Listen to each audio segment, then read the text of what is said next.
Ya. Jadi kepercayaannya, keyakinan dia beragama dari nenek moyang, dari tradisi. Quran dan sunnah nanti. Maka terjadi penyimpangan akidah jadinya karena di luar petunjuk Allah dan Rasulnya sallallahu alaihi wasallam. Sehingga nanti muncul kepercayaan-kepercayaan yang aneh-aneh, khurafat, tatayur dan seterusnya. Ya, macam-macam. Ya. Sampai menyusup juga kepercayaan agama lain, agama Hindu dan Buddha. Ya, seperti orang-orang yang kembali lagi ke dunia. Ya, berubah menjadi hewan, harimau, istilahnya inya, ya, buaya, ula, macam-macam. Sampai 3 kali Ustaz kabarnya. Ini adalah bentuk ya mengambil akidah kepercayaan agama di luar Islam, Hindu dan Buddha. Ya, namanya dalam istilah mereka reinkarnasi. Maka ini tidak ada dalam Islam. Ya, maka pelajari bagaimana akidah di dalam Quran dan Sunnah berkaitan dengan orang yang meninggal. Ini Bapak Ibu yang kami hormati. Sebagian yang lainnya, ya, akidah mereka, Bapak Ibu, ya, berdasarkan sains dan teknologi. Ini kayak gayanya lebih hebat. Modern, ya. Akidah zaman now, ya. Apa itu? Bagaimana hasil penemuan ahli, ya, pengetahuan dalam masalah sains dan teknologi itu yang dipegangnya, itu yang diyakininya. Ya, kata Profesor Doktor ini lebih mereka percayai ketimbang hadis Bukhari, timbang hadis Muslim. Ya. Akhirnya apa? Sampai nanti mereka di titik, ya, saking mempercayainya, kepercayaan tentang ilmu pengetahuan dan teknologi ini akhirnya bisa menjadi ateis. Akhirnya bisa menjadi ateis. Ini sebagaimana seorang profesor doktor ahli fisika yang melakukan penelitian berbulan-bulan, menghabiskan biaya sekian banyak sekali, ya, akhirnya profesor ini menemukan bahwasanya ternyata alam ini ada dengan sendirinya. Ya. Tercipta sendiri, ada dengan sendirinya, tidak ada Tuhan, tidak ada pencipta. Sehingga Bapak Profesor ini dia proklamirkan dirinya sebagai orang ateis ilmiah. Hebat. Orang yang ateis, orang yang anti Tuhan karena santiang ilmunya. Dek karena ilmu hebat benar, akhirnya jadi orang ateis. Namanya ateis ilmiah. Ateis berdasarkan keilmuan dia. Ya. Maka ini Bapak Ibu, ya, ini sudah parah, tingkatan paling parah orang-orang mempercayai ilmu pengetahuan dan teknologi. Padahal Bapak Ibu yang kami hormati, ya, dalam Al-Quran, dalam Sunnah itu sudah menjawab permasalahan-permasalahan apa saja. Sangat banyak bukti-bukti yang dibuktikan oleh Quran dan Sunnah berkaitan dengan sains dan teknologi. Sains dan teknologi baru menemukan, ya, Quran dan Sunnah sudah berbicara. Sudah berbicara. Sangat banyak bukti, kisah-kisah nyatanya. Saya sampaikan panjang, ya. Bisa salah itu kalau masuk azan asar. Bisa, ya. Ini Bapak Ibu. Kemudian apa? Apa? Kalau ada stop dia di petang. Baik Bapak Ibu, ya. Kemudian belum lagi permasalahan-permasalahan yang lainnya, runo dan ragamnya mereka meyakini akidah diantaranya adalah hanya berpegang kepada Quran. Namanya Quraniyun atau ingkarus sunnah. Dan ini banyak menyebar di negeri kita. Ya, ada penulis-penulis aktif, ya, yang bukunya sekali 3 bulan terbit dan laris manis dibeli orang, diborong sama orang, ya. Ya. Yang ini tokoh ini yang ketika ada orang Islam bertanya kepada mereka, kami pandang, kami lihat, kami saksikan buku Bapak yang terbit sekali 3 bulan, sekali 4 bulan tersebut, ya, minim sedikit kayaknya tidak ada hadisnya. Kok begitu? Apa jawabannya? Bapak ini penulis aktif yang laku laris manis bukunya ini, kalau semuanya bisa dijawab dengan Al-Quran, ngapain pakai hadis? Bagus jawaban. Ya, jawabannya bagus. Tapi salah. Ya, itu jawaban. Ini adalah bentuk atau mengarah kepada Quraniyun, kepada Quran saja. Ya, meninggalkan sunnah atau hadis Rasulullah sallallahu alaihi wasallam. Sehingga bukunya aneh-aneh. Ternyata Adam dilahirkan, ya. Ternyata akhirat tidak kekal.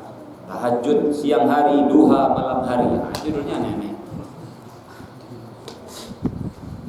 Maka apa? Akhirnya begitu. Memang supaya terkenal itu buat yang aneh-aneh, itu ada pepatah Arab. Kalau ingin terkenal, buat yang aneh-aneh. Orang dahulu katakan kalau ingin kamu terkenal ya kencingi sumur Zam-Zam itu. Kan aneh, tidak ada orang berani kerjakan itu. Ya, terkenal kamu jadinya. Maka ini bentuknya. Ya, atau yang lainnya nanti apa? Tidak peduli lagi. Pokoknya hadis, mau hadis sahih, mau dhaif, mau apa, ambil saja, pakai saja, terima saja. Ini juga tidak tepat, tidak benar. Ya, makanya perlu kita mempelajari Al-Quran, mempelajari hadis Rasulullah SAW, khususnya dengan berkaitan masalah akidah. Ini Bapak Ibu, ya. Makanya buku ini luar biasa. Khud aqidataka minal kitabi was sunnati as-sahihati. Ambillah akidahmu dari Al-Quran dan dari hadis Nabi sallallahu alaihi wasallam. Nah, itu muqaddimah ya, atau pengantarnya. Setengah jam ya. Yang punya HP yang sudah mulai tolong buka bukunya ya. Halaman pertama. Ya, halaman pertama kita lihat. Kalau pakai kitab ya, bisa pakai pena, kasih baris. Ya, karena kitabnya gundul, kitabnya tidak pakai baris, ya, kotak ya. Dul. Sambil belajar bahasa Arab. Sambil belajar bahasa Arab. Yang pertama, penulis kitab ini ya kita lihat, beliau bernama Syekh Muhammad bin Jamil Zainu rahimahullah taala. Siapa namanya? Muhammad bin Jamil Zainu.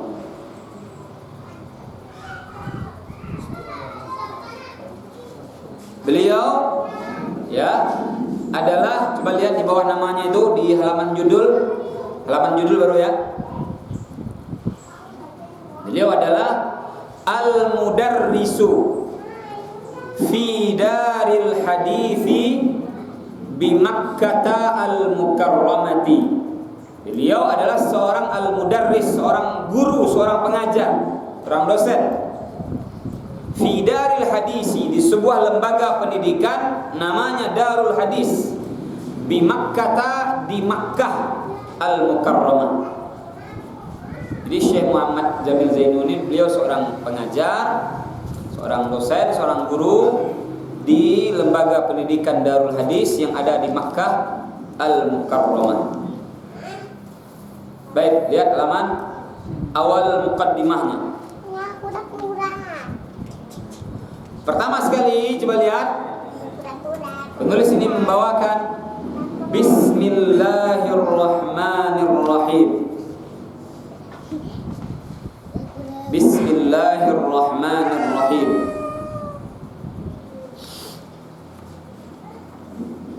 Apa artinya? Dengan nama Allah yang Maha Pengasih dan Maha Penyayang. Maksudnya apa ini? Bismillahi, dengan nama Allah. Ini adalah bentuk meminta tolong, mencari berkah kepada Allah Subhanahu wa taala dengan menyebut nama Allah. Aku meminta tolong, aku mohon bantuan ya, agar dimudahkan aku dalam menulis kitab ini. Ya. Jadi ini adalah mencari berkah, meminta tolong agar dimudahkan, agar dirahmati oleh Allah Subhanahu wa taala dia dalam menulis dan menyusun kitab ini. Nah, kenapa penulis ini memulai dahulu dengan Bismillahirrahmanirrahim? Ya, di antara faidah dan pelajarannya beliau Syekh ini adalah untuk mencontoh Al-Quran. Al-Quran diawali dengan Bismillahirrahmanirrahim di surah apa? Al-Fatihah. Ya, buka Quran pertama sekali bismillahirrahmanirrahim kan. Ya. Nah, ini beliau niru itu, meniru Al-Qur'an. Meniru apa? Al-Qur'an. Makanya pakai bismillah dulu, meniru Quran. Yang kedua, beliau ini, penulis ini juga meniru fi'lun Nabi, perbuatan Nabi SAW dalam menulis surat. Nabi SAW juga menulis surat, tapi yang menulis bukan beliau, tapi juru tulisnya kepada raja-raja dunia, yaitu surat-surat dakwah Nabi SAW kepada para raja-raja dunia agar mereka masuk Islam. Surat dakwah, ya. Itu surat Nabi SAW diawali dengan Bismillahirrahmanirrahim min Muhammadin ila, ya, Bismillahirrahmanirrahim dari Muhammad kepada raja apa? Tulis nanti. Nah, Nabi SAW kalau nulis surat, ya, surat itu bagian dari tulisan, bagian dari buku itu kan. Maka apa? Mulai dari Bismillah dulu. Ini juga penulis ini mencontoh Nabi. Jadi beliau lakukan seperti ini karena mengikuti Al-Quran dan mengikuti hadis. Itu, ya. Ini Bapak. Kemudian kita lanjutkan. Coba lihat. Innal hamda lillahi. Inna sesungguhnya alhamda, pujian dan sanjungan, lillahi, milik Allah Subhanahu wa taala, kepunyaan Allah Subhanahu wa taala. Segala pujian, segala sanjungan adalah milik dan kepunyaan Allah Subhanahu wa taala. Hanya Allah yang berhak dipuji dan yang berhak disanjung. Ya. Kenapa? Karena Allah itu Maha sempurna. Ya. Dia memiliki asmaul husna, nama-nama yang indah, dan sifatul ulia, sifat-sifat yang agung, yang mulia. Allah tersebut tidak memiliki aib, tidak memiliki kekurangan, tidak memiliki sisi negatif, sisi kurang. Makanya dia yang berhak dipuji, yang berhak disanjung. Ya, segala pujian, segala sanjungan adalah untuk Allah, milik Allah, kepunyaan Allah, kembali kepada Allah Subhanahu wa taala. Nah, adapun manusia atau makhluk ketika mereka dipuji oleh manusia yang lainnya, ya, makhluk tersebut tidak sempurna. Banyak kekurangan-kekurangannya.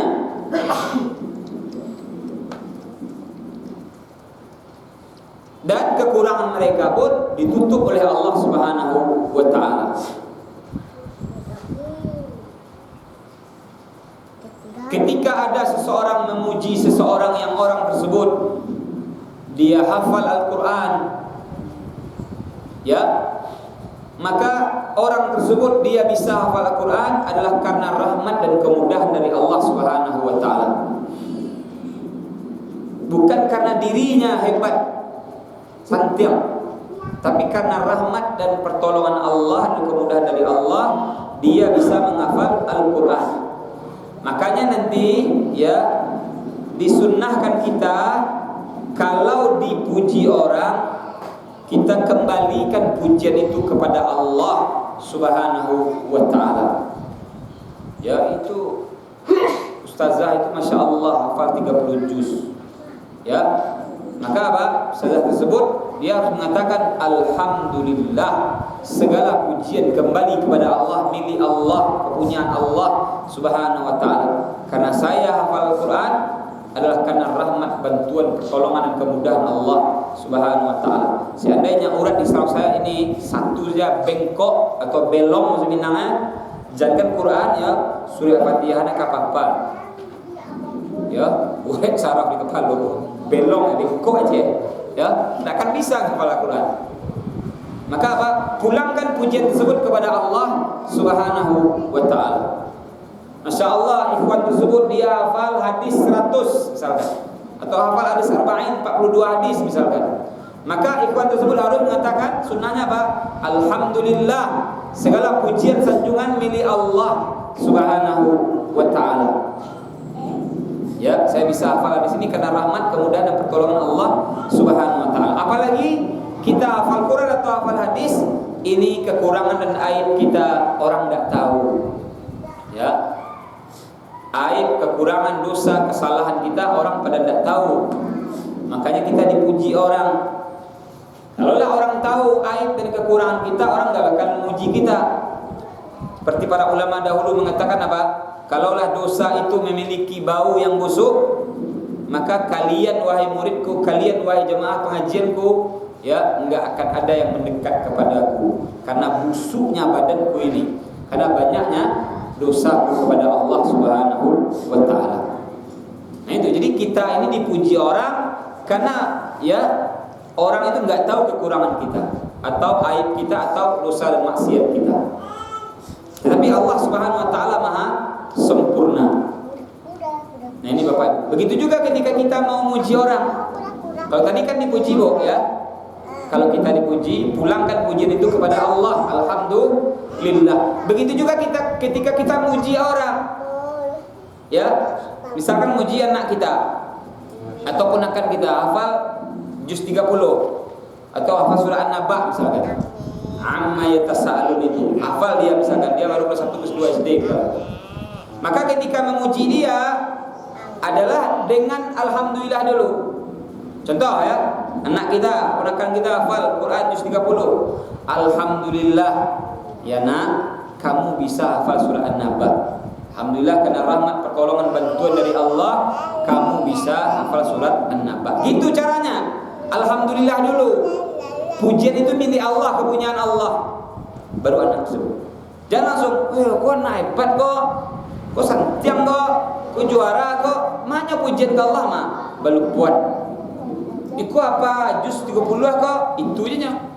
Ya. Ketika memuji orang itu mulai dengan alhamdulillah. Allah dulu yang dipuji. Milik pujian tersebut milik Allah, kepunyaan Allah Subhanahu wa taala. Innal hamdalillahi. Sesungguhnya pujian, sanjungan itu milik Allah Subhanahu wa taala. Ya, lanjut. Nahmaduhu. Sehingga dengan demikian tuh kami pun memuji hu itu dia. Untuk kata dhamir namanya, kata ganti, kembali kepada Allah, ya. Sehingga dengan demikian kami pun memuji Allah Subhanahu wa taala. Karena Allah Maha sempurna, maka kami pun memuji Allah Subhanahu wa taala. Memuji Allah ini bagian dari ibadah. Ya. Bagian dari zikir kepada Allah Subhanahu wa taala. Dan luar biasanya Bapak Ibu yang kami hormati, seluruh zikir-zikir, seluruh doa-doa yang diajarkan oleh Al-Qur'an dan hadis semuanya berisi pujian kepada Allah Subhanahu wa taala. Ya. Doa-doa, zikir-zikir yang Bapak Ibu hafal, ya, yang kita baca setiap harinya, seluruh doa-doa tersebut intinya adalah memuji Allah Subhanahu wa taala. Seluruhnya.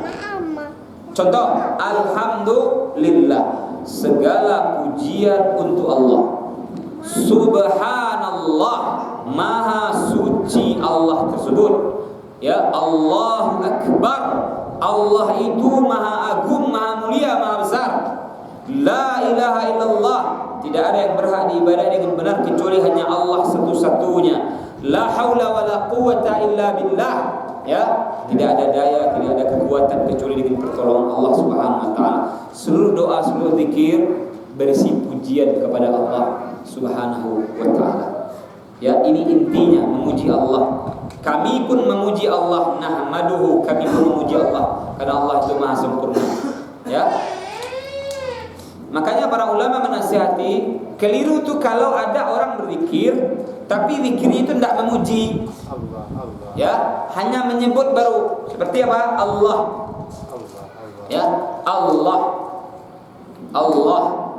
Allah. Allah. Allah. Allah. Ini belum memuji. Mana pujiannya? Belum ada pujian di dalamnya itu. Baru namanya aja baru. Ya. Tapi alhamdulillah baru ada pujian. Allahu Akbar baru ada pujian. Subhanallah, la ilaha illallah, la haula wala quwwata illa billah. Setiap nama Allah dia digandengkan dengan yang lain sehingga dia berisi pujian kepada Allah Subhanahu wa taala. Jangan Allah saja. Kalau Allah saja belum muji lagi. Ya. Belum Allahu. Ah. Allahu. Jadi apa? Allahu itu baru satu ya. Allahu ya. Jadi apa? Ini belum pujian, baru menyebut. Sama dengan menyebut seseorang tuh. Ya, misalkan menyebut siapa ya? Siapa namanya? Ahmad. Ahmad. Ahmad. Ahmad. Ahmad. Ahmad. Ini apa ini? Apa tuh? Ya, harus jelas. Muji itu harus jelas ya. Ahmad baik, itu baru muji. Ahmad jujur. Ahmad jujur, muji. Ahmad ganteng, baru muji. Itu baru muji namanya. Kalau Ahmad, ini belum lagi. Makanya kalimat zikir Allah saja ini belum lagi. Tidak ada pujian di dalamnya. Apalagi dengan menggunakan kata dhamir huwa. Allahu. Hu. Apalagi dengan kata dhamir lebih pendek hu. Huwa. Wallah. Hu. Ya.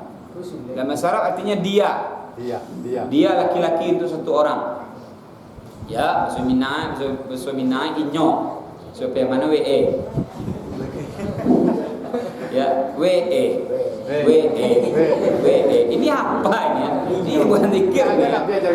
Ya. Tidak.